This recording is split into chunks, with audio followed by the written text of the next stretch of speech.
Today I'm going to be playing Buckaroo and telling you how to build suspense. As always, this applies to film, TV, games, books, anything. Anything! If you learn something and enjoy yourself while you're here, then subscribe and like. Let's go. Let's go! How does this thing work? Okay, that triggers the mechanism. Can you tell I've never played this before? And then this bit. That actually scared the shit out of me.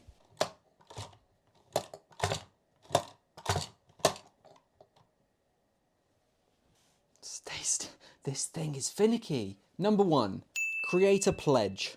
This is something that you promise to the audience to say something interesting is going to happen pretty soon. And if you wanted like a visual example of that, then you could have like putting a piece of dynamite on the back of a donkey. That'd be a pretty good reference for that.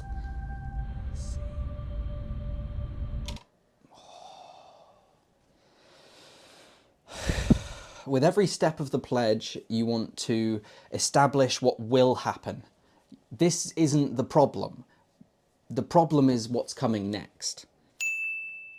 Introduce relatable characters. For instance, a small green hat. Let's put that where it belongs. The idea of creating relatable characters is obvious, I think. It should be obvious. But if it's not obvious, then the reason is the audience needs to connect to something. And if they're not connecting to a character, what are they connecting to? Number 3, create a sense of unease. Like, for instance, placing a lit oil lantern right next to a stick of dynamite hanging on the back of a donkey.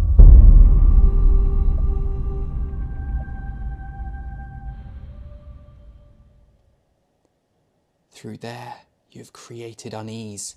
This feeling of tension. There is something happening here, something is going to happen here. It is a secondary pledge, but one that says something bad is going to happen. The first pledge was something cool or something's going to happen, something dramatic.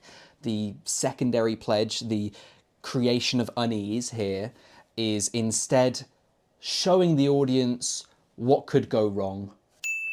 Foreshadowing is another lovely thing that you can add at this point. Step number 4, foreshadowing. It's a lovely thing that you can add. For instance, a little shovel, just to, remind you of your incoming doom. Gonna just put that on there without anything going wrong. It's so good. So good at the game.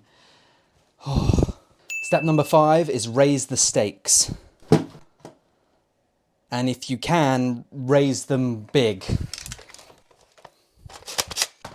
If you've seen my previous video on the 3 C's of game design, you already know about conflict, control, and clarity. This is where it's so vital to have high levels of conflict. This is the idea of everything is on the line. It's not just a matter of winning a game of Buckaroo. No, it is now a life or death decision. Which piece do I take? I suppose the rope.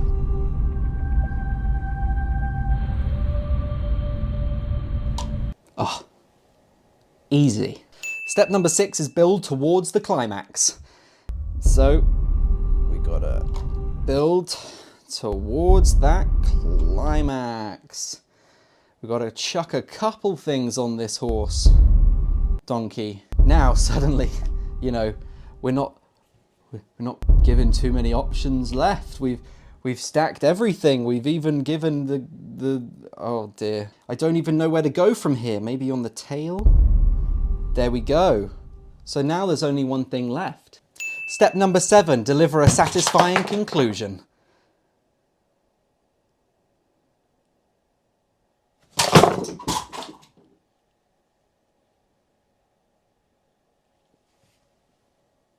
So if that's everything, then I will see you later. Bye.